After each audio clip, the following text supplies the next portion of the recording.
Welcome back, everybody, to today's broadcast of the CLOL round of 16, where St. Clair is up 2-0 over Ottawa. And despite the 2-0 TDS, I mean, this is the closest 2-0 lead I've ever seen in a best-of-5 series. So many opportunities for Ottawa to be able to find a lead and just not quite able to close it out.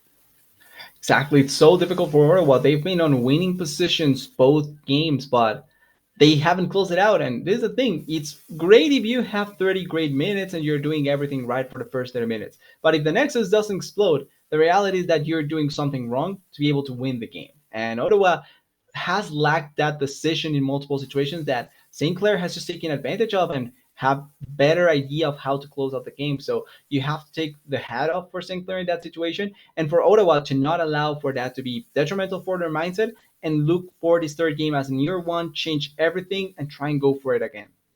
Yep, just got to be a clean slate here. They did a great job of, they didn't seem mentally affected at all from the game number 1 loss. The game number 2 loss, it's going to be a little tougher, right? The mentals here, they're starting to set in. It is a huge deal to be able to make top 8 in CLOL. Like, I think that's really where most people, especially with the double elimination bracket coming through in top 8 this year, the format change, I think that's really where people are going to draw the line between, you know, the real contender teams and the teams that maybe are just kind of getting their way in here to pad out the full 32, right? And I think it's always been that way a little bit, but regardless, right, to kind of really be remembered as a big CLOL contender in 2024, you got to get that top 8, and that's got to be nagging you at the back of your head here at this stage of the game when you're down 0-2. And you've been playing so close. You got to not let it affect you too much, but you also got to remember you've been playing so close. A couple of cleaner decisions here or there, another play for St. Clair that doesn't quite work out the way that it did, you could be tied up 1-1 here, and you've just got to keep that in mind as you reset for game number 3.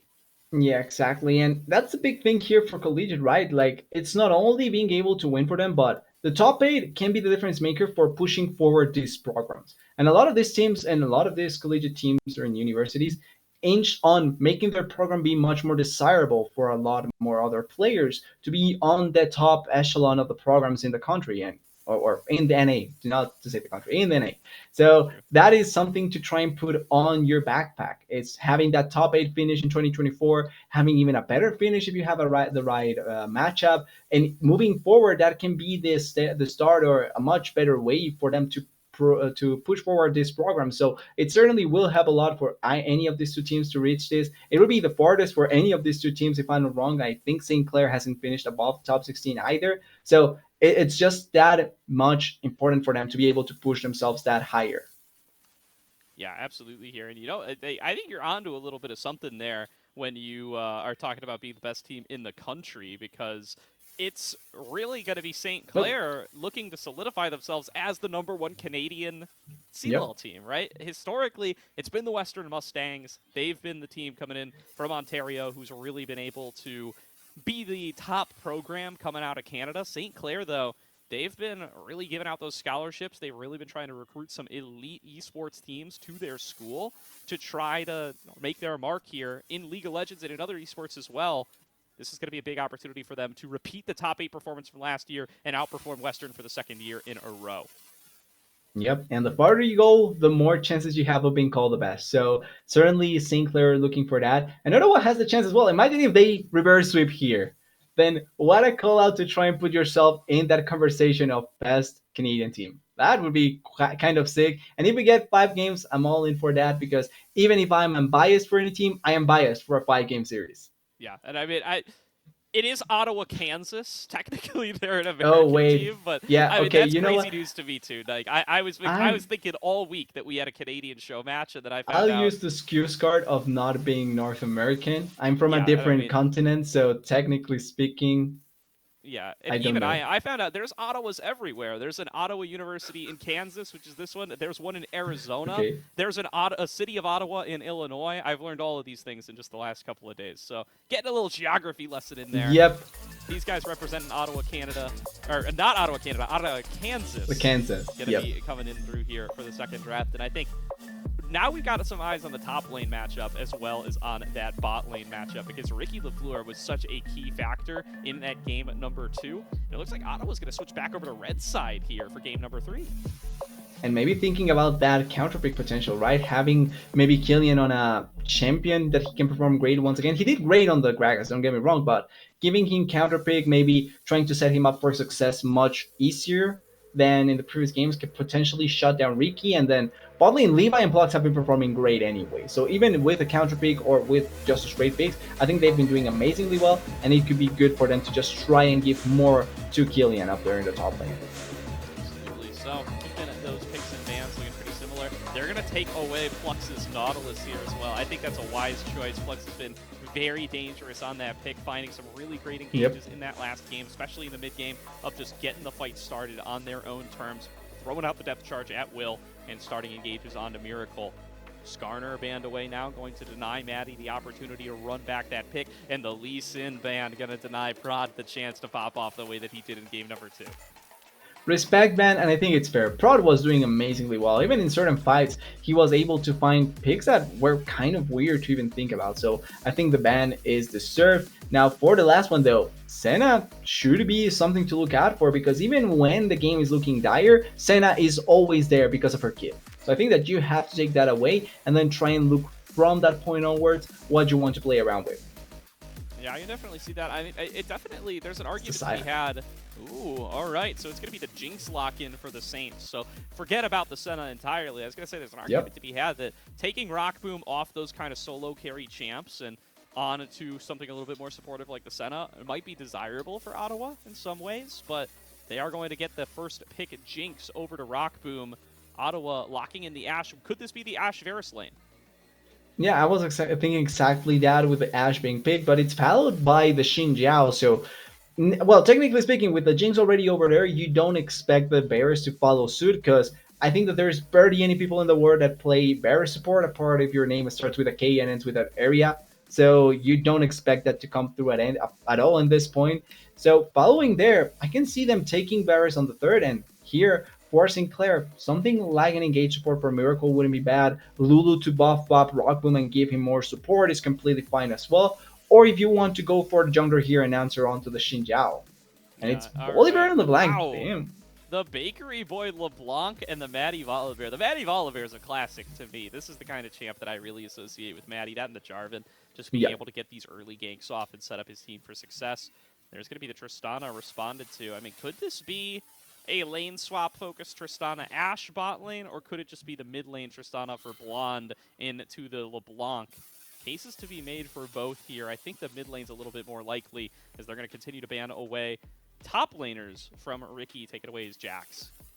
In this second rotation with the Bolivar and the LeBlanc already picked, this could be Bolivar top lane technically, but taking away any sort of other picks in the top lane is completely fine. As for the mid lane matchup, I think that it is going to be this Tristana LeBlanc. The idea of throwing for the lane swap is not necessarily a bad one, but you need to have a top laner that can take the full brunt of it, because you're going to commit a lot to having this Tristana being strong. And if they read this out, then this bot lane pairing may not be the most ideal one, as Varus gets banned away. The Yoni is still present in the ban phase as well, was banned this time around the second phase, but happened in the previous games as well. And I'm thinking maybe something like the Kalista, just thinking about the other potential aggressive bot lane that you can send with the Ashe. Yeah, just continuing to pinch that pool here. I mean, if it does end up being Tristana on the bottom lane, then you've effectively nullified these bans, but I think it's most likely going to be going over towards Blonde as the pick into the LeBlanc here. We'll be hovering on around to see what we will end up locking on in. Levi hovering around here to see what he's going to pick for the team. I would not be surprised to see some kind of carrier support here to save last pick counter pick for Killian, who has been having a tough time up against Ricky LaFleur. I mean, Ricky's just been popping off, especially in that Cassante in game number 2. Exactly. It wasn't necessarily the best possible matchup there. He did get a solo kill against Ricky, which was quite nice, but then when it came to team fighting, Ricky just found so many angles, and that could be something to keep in mind as well. As Levi with the route coming in here. So is there any chance that this is an Ashe mid lane is my question. And I would say there's no chance, because LeBlanc against Ashe is probably suffering. So it is going to be Ashe Rel in the bot lane, and I'm not sure if that's a pairing I would like to play around with as much, if I'm honest. Yeah, it's going to be an interesting one. I mean, Plux still gets to be on his engaged champion, and Levi going to be a little bit of a secondary engage himself. They do have another marksman in mid lane thanks to Blonde, but I do think this is really going to kind of force them into having some kind of magic damage somewhere. Might be a Kennen top lane angle. That champion is freshly buffed, and we did get to see that out of the side of Killian in the round of 32. I think that's kind of what you have to pick here. Go for that kind of team Or fight, Gwen. go for that kind of pick style. Gwen could be the option as well. Technically, you do have a nice matchup against the Ornn. You have the Mist to deny some of the engaged potential and also damage from the Jinx and the LeBlanc. So there could be an argument for that. I'm not expecting to see that coming through. And it is going to be the Milio for Miracle down there to buff up Rockboom. So they really are playing this comp to allow for Rockboom to have probably his strongest game so far this series. And I'm not against it. Have some shining moments for Rockboom is not bad. As for the last pick, it really depends on what Killian wants to play. Well, I remember that there were players that do like to play Tristana top lane in certain situations, and it's a pick that can be played still, but I don't think Killian is that player. So Kennen and Gwen would be my number one choices, if not another tank. They could opt into the K'Sante themselves as well.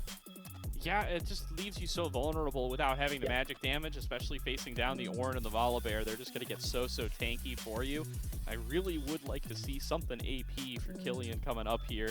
I think the Kennen would be the selection. We're still counting down the moments, and there it is. It will be locked in for Killian. They're going to go for that team fight AP damage with the Squirrel in the top lane. Exactly, it is. You were right on track with her. They were lacking the magical damage. It was already played by Killian, and also they were leaving the counter pick for Killian. So it felt like everything was staging there for Killian to go for the Kennen. Now, the big thing though is that you're going to be depending heavily on this Kennen shining so much in the fight, because that's also the biggest team fight factor you have, the biggest difference maker to kill the Jinx on the backline, and also the big counter pick that you were saving yourself for. So if Killian has a difficult game, or if they go against Killian super heavily and stop him from doing anything, then this game may be really difficult for Ottawa. Yeah, you could really see how that would play out that way if you're not able to secure what you need, and especially if Bakery Boy gets going on this LeBlanc. I mean, that's what you got to be worried about, is the early bot lane focus. You're playing this Ashe Rel. It's not exactly a lane-dominant duo. You're probably going to lose out on the push to the Jinx Milio, and you're going to very likely be dove by Maddie, Rockboom, Miracle, and maybe even Bakery Boy as well.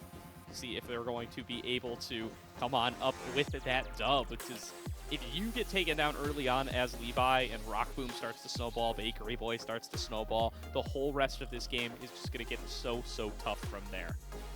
Yeah, and especially with a champion like the Ashe, right, where she's a great supportive AD carry, and don't get me wrong, she can deal some good on-hit damage, but the biggest problem that she has is that she's never going to be equal to a Jinx, to a Saya, to a Varus, to a Kalista, even in some situations. Like, she's staple AD carry, but staple for just for existing there, not really for excelling at anything else. And I think that if this Ashe ends up failing a lot, or if the bot lane gets really far ahead for St. Clair, then the ways to try and turn this around is going to be really difficult to find.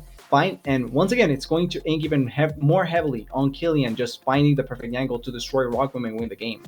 Yeah, you are effectively a pick composition here, though. If you can find a Miracle, a Rockboom, or a Bakery Boy, one of these squishier targets, you really can take them down quite quickly. Blonde can blow that rocket jump if he thinks he's going to be able to get the reset, or if he thinks he's going to be able to fully stack up explosive charge, deal a ton of damage, and hop himself back out to safety. You have great CC coming in from that Kennen and that Ashe. Both of them can technically do it at range, right? You got to land multiple Qs as Kennen to be able to stun somebody from range, but it's an aspect you got to consider, especially with the slows coming through from volley in these kind of standoffy situations. And then there's that enchanted crystal arrow that can pick people up at great distances away as well, and really powerful follow-up there with Prod and Blonde. Plus Plux on his classic kind of engage pick like this Rel. Yeah. There's a lot of great ways to be able to set up and be able to lock down individual members and take them off of the play. Question is going to be, are they going to be able to create those situations, or are Maddie and Ricky just going to be way too hard to break through as a frontline force?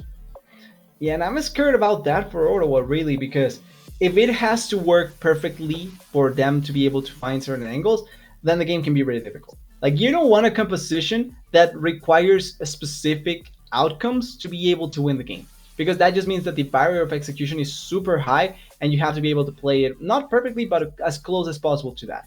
Whereas the St. Clair composition doesn't really need to have a lot of things going for them. As long as Rockboom reaches late game or he's ahead, then it's fine. If Baker Boy is ahead early on, that's good. If Ricky LaFleur reaches late game, that's fine as well. You have the scaling factor on your side. You can get ahead, but you also can just wait and play it out. So their barrier of execution is much less or much lesser compared to Ottawa's, and Ottawa need to have a really good early game going for them.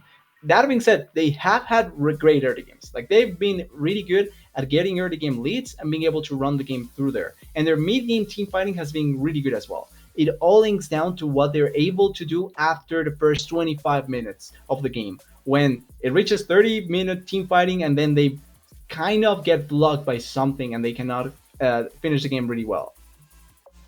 Yeah, that is really what it always ends up coming on down to. So let's reset here. We've got ourselves ready to get into game number 3. Ottawa University, with their backs up against the wall, have got to be able to turn this series back around. Let's get on to Summoner's Rift and see if they're going to be able to do it. Midwestern Esports Conference looking for their shot at a top 8 here. Also looking at the train orange skin. I don't remember the name, but we may have a 5v5 at level 1. This is nuts. All right, they're coming on through. When becomes lightning, connects on a multiple to crash down. Starting things off for Plux. Return fire struck. Blonde jumps in, looking for Ricky. One more auto will do it, but Blonde's in too deep. He flashes and he can't find it. First blood over to Miracle, and the return fire is taking Killian way too low. It's Prod left behind, slowed down by the chains, has to flash away, and so many summoners, so many skills, all down for Ottawa, and it all favors St. Clair. Is there any other way to describe this fight as pain for Ottawa? They see the initial play and they decide to go forward, but the only one that flashes in for the Orn is Blonde, and Blonde flashes in too late at the end. The health pot able to give enough resistance for Ricky at the end, and it's going to be first blood for Miracle, yes, but also a lot of summoners down for, oh no, Prod. He doesn't know. Coming on in here, going to face check right into him. Has knocked no flash. aside by the searing charge of Ricky LaFleur. And Maddie claims another. Nowhere left to go for the Ottawa jungler, and a massive early lead for St. Clair. Not like this. Please, not like this, as we see a lane swap as well. And this means that now, for Killian as well, it's going to be a difficult attempt here in the top lane. He's going to need to run away, and this game is looking awful for Ottawa to start it off. He started Lightning Rush? I think he wanted to get... I'm not sure why. Yeah, I mean, maybe he just needed the movement speed, realized he had to get out of there. He's getting collapsed on by Ricky. And oh boy, is this Orn making value out of his time that he cannot be in lane. Levi and Plux will be the first ones to crash waves in bottom lane, but not too far away from Miracle and Rockboom. So all in all, I mean, you got to give the credit for this early lane swap, at least from the top laners. Ricky LaFleur creating way more value. Yeah, the thing particularly with this lane swap is that Levi's advantage is the fact that he has the extra range onto the Jinx. So that means that he can at the very least lane really well against the Jinx Melio. But if you lane swap against the Jinx, it doesn't really matter if you get the better push or the more CS. Jinx is getting a free lane, and that's all that Rockboom cares about. As Ricky may get collapsed here though. Yeah, Ricky arriving. He's going to take a couple of pot shots here and there from Levi and Plux, but this is definitely not the duo that has the ability to kill Orn in a 2 versus 1 tower dive. Level in 2. a 4 versus 1 tower dive, it may be a little bit more possible, though, as Killian He and Prod arrive to the play. Plux going to start things off, tanking up the turret with that aftershock. He can absorb one more shot before he leaves. Levi dead. will be able to take the kill, but he will go down in trade. Ricky LaFleur able to make it worth it yet again, and Maddie comes in for the punish on towards Prod. He tries to take it down on a Miracle, won't be able to do it as Maddie claims himself a second. The idea is not bad, but it is a level 2 Orn to a level 1 Cannon, and they don't get the kill earlier. They cannot follow up. Maddie has flash. Maybe he wants to go in. Yep. Oh, Maddie, he's just popping off in this game number 3. Ooh, Plux nice. forced the flash, the trade of summoners there, and Plux is going to have to get himself out of the lane yet again. Lon trying to get here and collapse, and maybe they actually, I don't think they have any way. Or yes, they can? No, it's fine. Possibly. Maddie retreats back away. He will be able to find himself a safe spot back to clear out his own camps. And this has just been... Wait, he gets a knockup? Early game. What a knockup out of Ricky. Just going to chunk Killian out yet again and make him unsafe. It never feels like this Kennen could get any farm here. And Ricky, he is embracing that fact about himself, whereas Killian is just continually forced out of the play entirely. Ricky gets another one. Ricky is trying to 1v1 his lane opponent while neither has any CS here at 5 minutes. Top laner fight with 5 and 1 CS for both top laners, but the biggest winner of this is Rockboom. Free lane, 39 CS to the 29 of the Ashe, going to get a second turret plate, nobody up here in the top lane, nobody doing anything to stop this, and it's just a free game for St. Clair's AD carry. He's not doing anything else apart from farming, and as a Jinx, this is the dream scenario. It really is. I mean, the gold is going to the Ashe over on the other side, trying to keep things even, but I've been incredibly impressed with how Ricky has navigated this. He's going to be the victim of another dive here. Prod going to come in, going to chunk him down to about half HP as they set up their wave to dive in low. yet again. Killian's coming down here. We'll see if they're going to be able to get out of this without trading a kill this time. Well, they do have more health this time and also damage. Yep, looks like it will be enough. Flux tanking up, uses the shield to absorb one more shot, and they will cleanly execute the dive this time and give the kill over to Levi. That's where you want it. Yeah, and at the very least, finally Killian is level 2, but... Okay, I have to agree with people now. This is sad to see top laners being level 2 at 5 minutes. Like, this should never happen, honestly. I was a fan of the lane swaps, but this is kind of sad to watch. It's miserable, really, for the top laners themselves. They do not like to be put into these sorts of situations. And yeah, I mean, I'm sure this will get patched out before too long. But for now, it's going to be something you got to deal with. Levi will be able to pick up another solo turret plate, gets more money into his pocket, and he's going to have to find a way to be real influential in these fights on this Ashe. And once again, it's going to be Dragon for Crocs for St. Clair. This has been the same trade 3 games in a row. And they are looking for a dive for the 3rd time in a row. Yeah, looking to get 4 members collapsing into the bottom lane. Can Ricky stay safe? Gets the searing charge up against the wall. They're going to look for some more, and it is tanking up from Levi. They will be able to secure it. Mega Death Rocket does not find its mark, and it's another dive from Ottawa that gets them the gold and doesn't give anything back. Yeah, close for Super Mega Dead Rocket, but Super Mega Dead Rocket before Levi even hits level 6. That's how far ahead Rockboom is currently, and they are going to get first turret blood. So the Jinx, it's super quick in the game for her to be this close to being online. 62 CS, 5 turret plates, also getting the free CS up there in the top lane while the Milio went away. So she's not only ahead in farm, ahead in experience, ahead in gold. This is not the right approach in my mind for Ottawa, because yes, the early game, you may have killed Ricky LaFleur 3 times. He's playing a tank. He doesn't care. The Jinx is the one that you have to care about. Yeah, you do have a lot of threats onto the Jinx, though. You have Prod, who's going to be diving forward on the Xin Zhao. You've got Blonde, who's got quite a bit of burst damage in and of himself.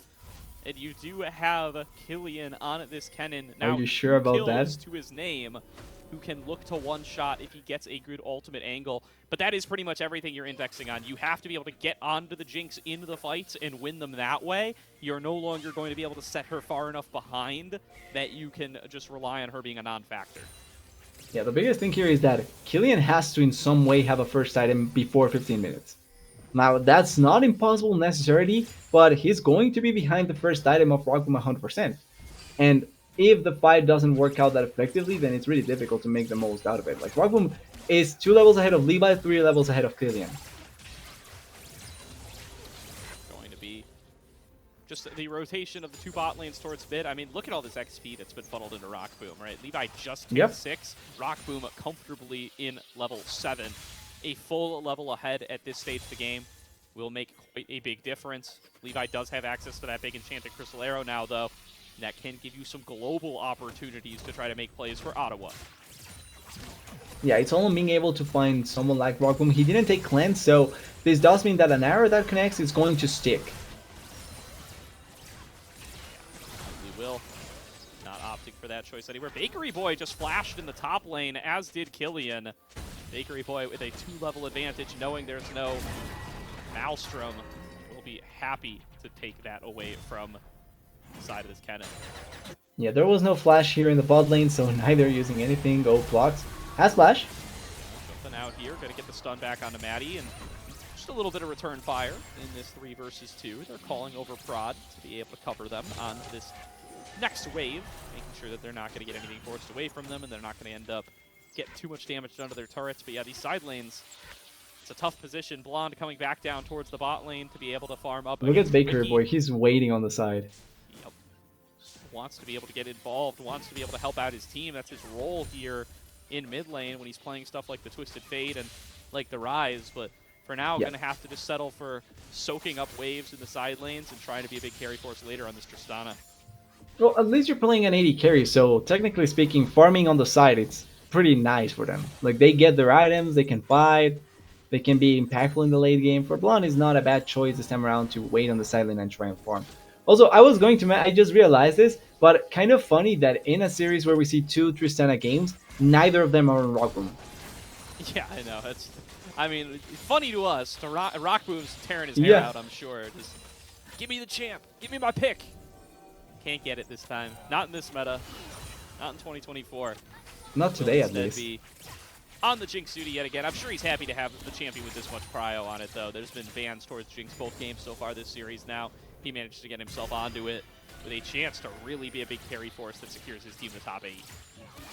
Yeah, and they really want to secure the top 8 as Block's getting a little bit... Oh, wait, Blonde. Blonde kind of in the middle of nowhere. No way to get out of this. Blonde doesn't want to blow the flash, thinks that he's doomed one way or the other, and Rock Boom gets handed one. The teleport was a bit too quick on the finger for Ricky Lafleur, but that is a perfect engage there that they find onto Blonde that jumps in. Doesn't commit the flash, and I kind of like the fact that Blonde doesn't use the flash there. He was dead pretty much anyway, so the fact that you don't blow any summers in that situation, it's perfectly fine. And Robin may have gotten the kill there, but it's not the biggest difference maker of Levi. Keep committing. Oh, the Forge God going to be able to knock up Levi. The chain CC there, and Levi is forced to flash away. Flux now just heading out on the backside. Prod is dancing forward on towards Miracle. Wants to at least make this a trade as Maddie has turned off the turret with the Stormbringer, but he will get taken down by Blonde. Ricky, very low on HP, will fall down. It's a 3-for-3 so far in the fight, but Rock Boom and Bakery Boy, especially Rock Boom, still at full strength. They will disengage from each other. It's a 3-for-3, but 2 kills go to Rock Boom. That is a trade if I've seen one in favor of St. Clair, and now Blonde will be able to clear this wave. The plates are still up, so it's not going to be turret anyway. But for the way that the game has been going, Rock Boom is just simply so strong. How much gold does he currently have? Because he's going to complete his first item here, 100%. And it's a 5,000 to just 4,600 of the Levi. Going to be massive. He just got another one as we were peeking over here. It was a pickaxe, so going to be that second dragon now in the eyes of both squads. It does look like Prod's moving his way over there, but you got to have respect for Maddie on this Volibear now. 3-1-3 has that Sundered Sky for the extra regen and was just a menace underneath the turret in that last team fight until Blonde was able to take him out. Now the Dragon will go in favor of Ottawa, which is nice for them to be able to keep on getting these early objectives, but in the situation that we've seen in the previous games, and the way that the game is currently going, I'm not sure if they are going to find huge value out of that, as Rockham will get a free push onto the lane. Oh, Ricky diving in, kind of in he's a 1 by versus himself 4 here. That's way too optimistic from the St. Clair top laner. He's but he alive? actually manages to get away. Blonde commits the rocket jump at the worst moment. Ricky able to flash out of there, and he will escape with his life. And luckily, Plux also fails a little bit the dive from the wall, so able to escape with his life there. Ricky does blow the flash, so it does mean they lose something out plus a dragon, but it's not looking like the best trades possible that Ottawa can find. They need to get a pick somewhere, or they need to find a huge Maelstrom from the cannon. The first one by Killian, not the biggest value, but that was also with just not even one item completed. So with that first item, maybe we see a different fighting potential from Ottawa. Maybe possibly. He's got a thick wave to clear on out in the top side here, so we'll be able to, at the very least, try to get himself the income necessary to complete that rocket belt. I assume that will be his first item of choice on the cannon, just to further improve his ability to flank and to access members like Rock Boom with his ultimate. Have to see if he's going to be able to get to that point in time, though. Fight over a potential third dragon, going to be a little ways away. See if that Baron is going to be on the menu, or that Rift Herald rather, going to be on the menu when it spawns up here in a couple seconds. I will say though, for Ottawa, the fact that all the gold is pretty much on Rockboom does mean that if you're able to kill this Jinx, then the game can be much better for you. Whoa. The ultimate, that's a big Magnet Storm, but there's going to be the turn back around for Maddie. He's just trying to buy the space for the team, but he's going to get one shot so quickly. Now Ricky slowed down by the Frost Arrows, but there's going to be a turn back around on towards Prod. Oh, Prod's the going to be able last to is stay perfect. alive, keep on standing here. Plux gets another stun on towards Miracle. Blonde is in the 1v1 with Rockboom, but the rocket back from Rockboom will take him out. Rockboom's on a rampage. Will be able to get away with the 1 kill. It is a teamfight victory for the side of Ottawa, and that was a perfect engage by Plux. Coming in from the side, nobody was expecting, the vision was not on that point, and after that they are able to follow up with a great engage. They kill Maddie really quickly, they kill Ricky LaFleur really quickly because he's not that tanky at this point either, and even though they don't kill Rockboom and he finds a kill, it's a nice turnaround for them. Also in the meanwhile, Killian was left alone at the top lane, so he got free farm, free experience, and is now level 9, which is not a bad thing compared to Ricky LaFleur that is currently level 8. Yeah, for sure. He's looking for the recall here, might have enough for that Rocket Belt. Maddie going to start off this Rift Herald, and this has kind of been how the early objectives are allocated all series long. St. Clair prioritizing the Grubs and the Heralds, Ottawa prioritizing the Dragons, and twice in a row, that has been a recipe where St. Clair have come out with the win. They will secure themselves their 3rd Rift Herald of the series, and they will be set up to very likely take down this mid lane turret with it. Yeah, St. Clair really dislikes Boydlings because they've been killing everything that is Boyd related this series. Oh, Rockboom has no flash. Flux and Blonde looking for the engage.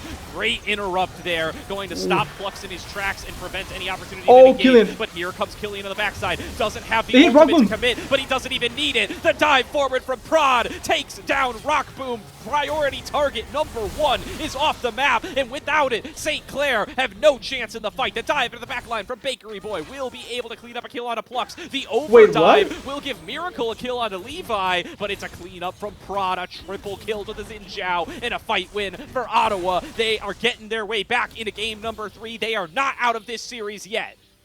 Not at all, and with the way that the early game was going, it was looking really St. Clair poised, but a couple of great team fights, and this is what we were talking about for Ottawa. The only one that had the biggest gold diff was Rockboom. If they find Rockboom, they can win the game, and their mid-game team fighting has been crisp all series long. It's on the later moments, but this time they found a crucial team fight. They found a crucial target. Rockboom had no flash, only the ghost, and they hit multiple important CC bits onto him, able to find him and turn around a game. Now 30k equaling gold, and also Dragon spawning in 40 seconds. They can fight this. Yeah, now, I mean, it's going to be a little bit obvious in hindsight, but imagine that team fight if Killian had the Slicing Maelstrom available. Amazing, it would have been right? a clean wipe for Ottawa. The fact that he didn't even have it and that they still came out ahead just shows that that was a very wise fight to take. What did he use it on, right? How is it possible that he comes with wasn't nothing? No, yeah, but, like, he had to use it before? I have elsewhere, no right? idea. So maybe pushing waves and it wasn't up for that fight, but he has it now and he doesn't need to teleport flank. Everyone is here. Slows coming through from Levi, trying to get some of that poke damage. Looking for a trade of autos with Rockboom, probably inadvisable. Loses a bit of HP. Has a Blonde there for the backup though. They will look to chunk down onto Maddie. Slow connects onto Blonde. He's got a rocket jump. The Bakery Boy. Ricky now going to commit that call to Forge God. Blonde has to flash away. Gets connected onto anyway. Bakery Boy! Bakery Boy will get Buster shotted away. Blonde manages to stay standing as Prod throws down the ultimate on the backside. Diving forward on towards Miracle. Rockboom's the next member. And Prod is absolutely huge on this Xin Zhao. He cleans himself up. A second triple in a row. He'll secure the ace for Ottawa. Bakery Boy misses the chain, and that ends up meaning Blonde survives. That also means that there's no reset for Rockboom. Dragon fight won by Ottawa. They take down the soul point. Also on the timing where Rockboom finds the IA. So that means that now, even though Rockboom can be really strong with that second item, they are going to be in a perfect spot for the side of Ottawa. And once again, we see fights where Ottawa just simply have the better decision making and the better target allocation. And also, at the end, the better execution, because Blonde doesn't die, and the rest of the members from St. Clair does. Yeah, Midwestern representative showing up a big time here as Prod finds himself another fantastic team fight. He is huge on this Xin Zhao now, 9-2-7. The fact that he's been able to nullify all this damage coming through the Rock Boom has been tremendous. And Blonde in that last fight, Rock Boom focusing damage onto him, or Bakery Boy rather, focusing all the damage onto him. He manages to stay alive, he manages to escape, and this LeBlanc's just useless. Rod really is taking it upon himself to make Rockboom's life a living hell, because he actually went for the lethality on the Xin Zhao as well as the damage. So he really is going to try and kill this Jinx, and there's a big thing for St. Clair. They have to play to protect the Jinx, not play to assassinate a target. Protect the Jinx is the name of the game. Absolutely here.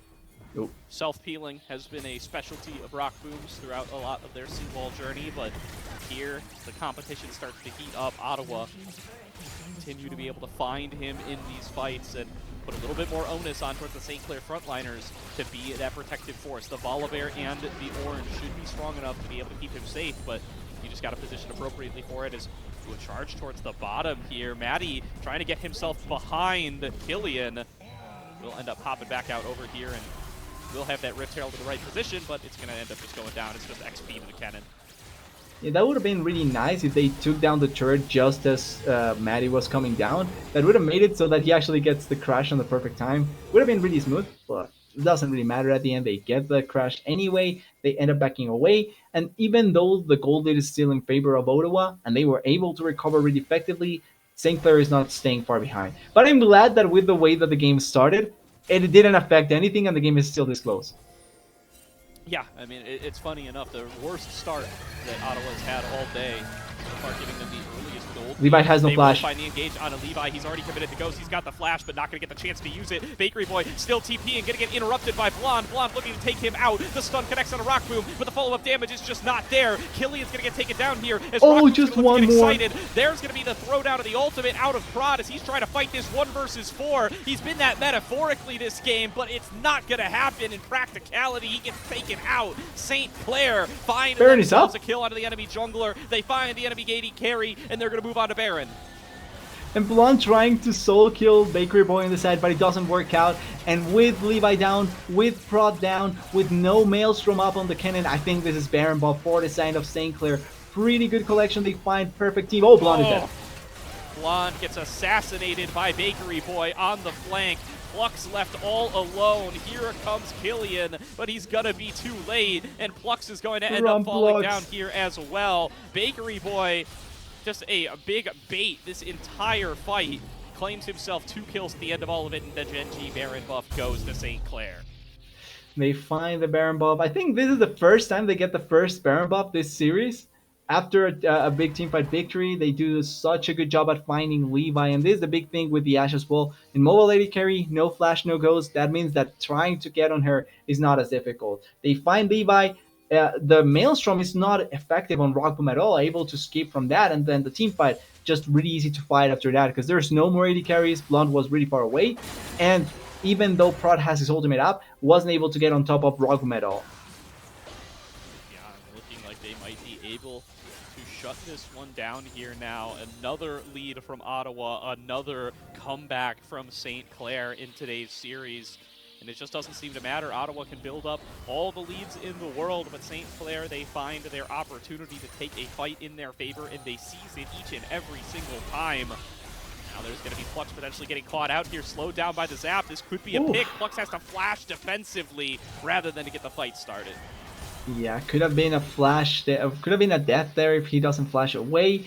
And at this point, they have so much control. 30 seconds for the Dragon. That means that I don't think it's going to be so for the side of Ottawa. They can try and fight it. They technically are still strong enough to try and blow Rock Boom. But, like, it's difficult. And oh, they find Prod. Prod getting pinned inside of his own jungle. Doesn't want to commit the flash. Throws down the ultimate. And has to do it then. Plux now going to be the focus yet again over the wall. Maddie connects with the Stormbringer. Blonde trying to find the flank will just get one shot by Bakery Boy. And St. Clair College move forward into the base. They want to be able to tear through these structures. They're looking to end things right here. The ultimate from Killian is too little and too late. Prod desperate in the 1 versus 5. No chance to trade a single kill. kill. It's a clean ace for the St. Clair Saints, and they're looking to make this a clean sweep to the top 8. 3-0 for St. Clair College. Ottawa University are eliminated. And so be damned for the third game in a row. Ottawa out of the game, out of the tournament. St. Clair moving forward. And now Tobago putting themselves out there as the best Canadian program, actual Canadian program, not like Ottawa. So really good props, big props to them. They play this series really well. And you have to look at this team's security because they have tools in a lot of the places in the map to be really strong. Particularly Ricky Lafleur standing up so big this series. Yeah, massive stuff from Ricky here. He's always been an additional threat in the top lane for St. Clair, but so many eyes will always be turned towards Rock Boom in the bottom lane. Ricky comes up huge in this series, especially that Cassante game in game number 2, but also picking great engage moments on the Ornn in this game number 3, piloting that early game so effectively where the Kennen gets shut out entirely, can't get any farm, and has no impact. He gets shut out of the game, can't get any farm, but has tons of impact, making those picks onto Maddie, keeping Killian down, and playing out these turret dives to be able to trade kills. Such great stuff to see from the SCC top.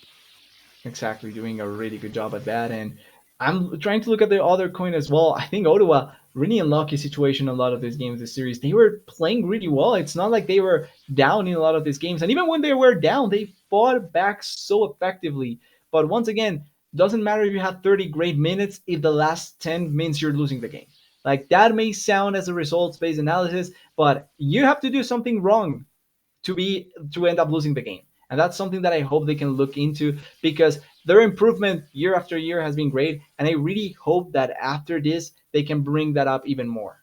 Yeah, absolutely. And I mean, it should be a successful season for them, right? Being able to take down Weber State in the round of 32, big upset for them. And to be able to take out West seed number 1 as Midwest seed number 3. I mean, that's on paper a huge upset, and they should be walking away proud of that. But it will be the East outperforming the West here. The East number 1 seed will be moving on to top 8. We're going to have an interview here with one of their members before too long. We're going to throw it to a quick break here while we set that up, but we'll be back in just a couple of minutes to hear from the victorious St. Clair members.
sweep, able to come on up here and lock yourself in top 8.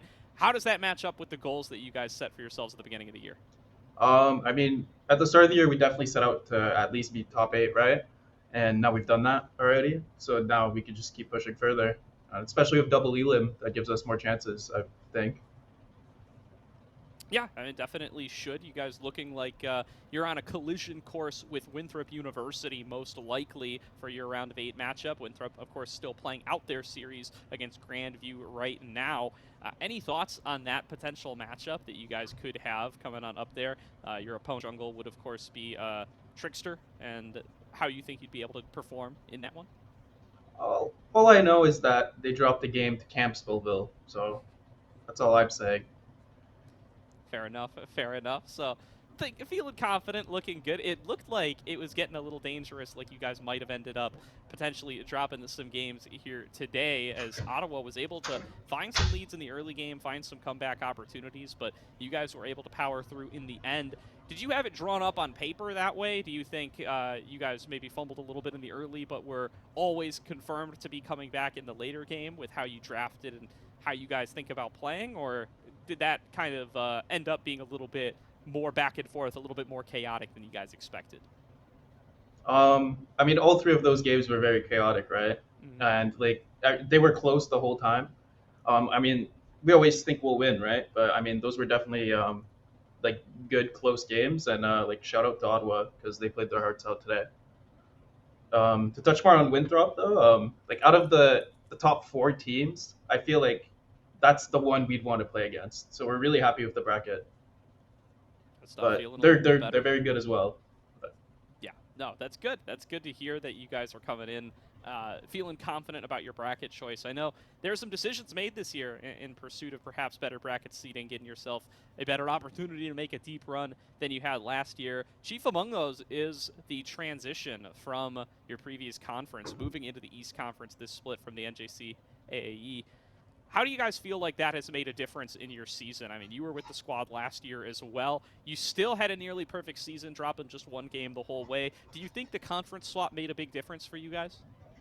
I think it helps a lot with just like looking better, right? Because I mean, winning East is better than winning NJ. And I think just playing in East also made us play better teams just during the regular season.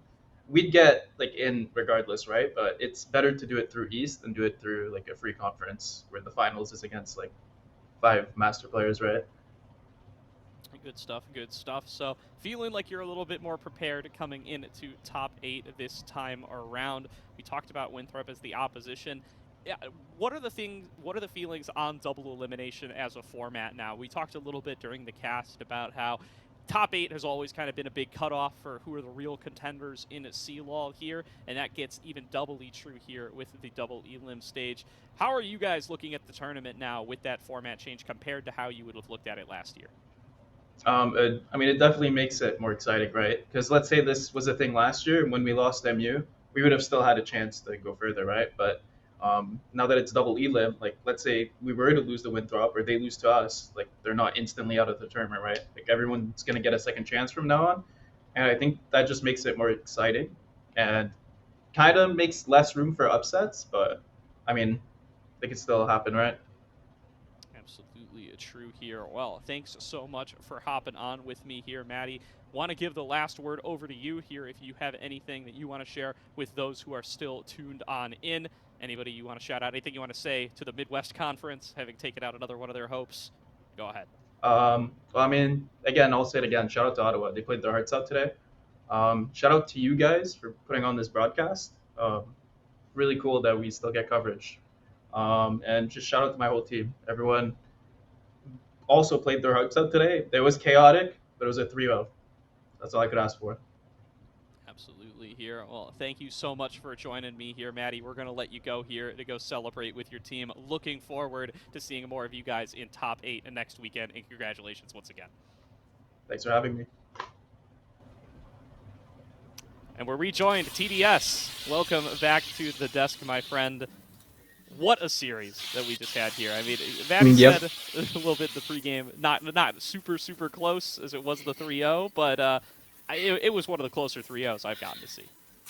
Yeah, there was Ottawa could have made it go the 5 games, I think, and obviously it's unlucky for them. And I don't like. I think they should be proud of their performance, but I'm pretty sure they are not happy with the result. Obviously, like they played really well, and I hope that they can take this regret, or if there's regret, and turn it into something positive for next year. Because there's always ways to improve, and I think Ottawa is on an upward trajectory if they can keep this up. That being said, though, it's St. Clair that is remaining, and they are the ones to look forward to. And I'm kind of interested in seeing how they move forward because they did say that the bracket kind of made it a bit better for them, and that may be true to a certain degree.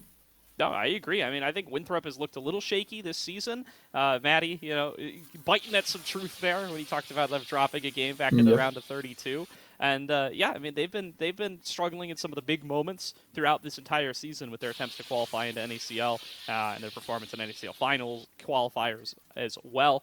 So we'll have to see if they're going to be able to show up against the St. Clair team that is playing pretty tight, playing pretty controlled altogether. Well, there's been matches being played all around today, so let's take a little look at the bracket, get ourselves an update on where everything stands here. You can see St. Clair moving on up to play against the winner of Winthrop versus Grandview. You can see some of the results starting to come in here as well. UST up 2-1 over PNW. Yeah, UST doing a really good job. PNW giving back the fight, but certainly for the MEC looking like they are still not yet there with multiple representatives being able to move forward. The other one, Wu against GBU, also going on at this time, and there's always a chance to see how they are going to perform. But the results, a little bit on paper, what people were expecting to a certain degree. Yeah, no upsets so far here. And if you're an MEC fan hanging out here to support Ottawa, got to keep your eyes on that UST versus Purdue Northwest series. Big for Purdue to be able to take a win in that matchup. We'll see if the MEC champions are going to be able to continue to take the reigning CLOL champions to a 5-game series. Now, let's take a look at the rest of our schedule here on this stream for the day. Got some more matches coming on up. This stream going to move over to St. Louis taking on UCSD. Winthrop, as you said, still broadcasting their matchup up against Grandview. And then after Purdue Northwest versus USD rounds out, it's going to be Ole Miss taking on Oklahoma Christian. Yeah, just quickly, pretty sure Winthrop did win the first game, so they are up ahead on one game this series. And yeah, it's going to be SLU against UCSD for the next one. Another of the favorites for a lot of the people. So going to be a fun series, and you don't want to miss it out if you stay here. Or you can go for the other streams. There's multiple streams going on with multiple games that are great, and you should check out every game you can. Yeah, absolutely here. Want to call out the St. Louis UCSD series will not be starting until 2 Pacific. So that's about an hour from now. So we will be on a break screen for quite a bit of time while we wait for that series to get started and get the new casting duo on in for that one. So shout out to those other streams. Remember to check out Salty Runback for UST versus Purdue Northwest and check out Winthrop Esports for Winthrop taking on Grandview University. With that said, it's going to start to round us on out for the day. I do want to give another shout out to the GoFundMe page where you can go make your contribution to the CLOL broadcast, support all of the production, all of the staff that have been brought in to keep all of this running. And again, a big shout out to Ole Miss and to Gen G for their named sponsorships on the event. Exactly. Once again, helping make this possible, helping us bring forward more of the NA talent, and like Manny was mentioning, also helping them get showcased to everyone else. This is an experience that not a lot of people get to have, so I'm glad that they are able to. Thanks to your support, and hopefully we can get more going forward as well. Absolutely. So we're going to round out our section of the stream right there. Big shout out to Caddy and Chippy on production, holding things down there. Thank you very much to everybody, all the powers that be, putting on this show, Hawk and Grapes in particular, for bringing us on for the casts here, TDS. It's been a party. Yeah, was great. Obviously, once again, we were biased for a game 5 for a 5-game series, but it still was a great experience. It was great watching these collegiate teams. Once again, I'm not someone that is from North America, so I don't typically get much into CLO, but it's great to be able to get into it, back up some of these players, back up some of these teams, and get the whole experience going. Absolutely, Hero. With that, we're going to throw it to our Between Series intermission. Again, remember, it'll be an hour before the next series on this stream starts, so make sure to get your multi-twitches up. Check out Salty Runback, check out Winthrop Esports, and see some of those other top 16 series as they play out while you sit tight waiting for St. Louis to come in here and take on Grandview.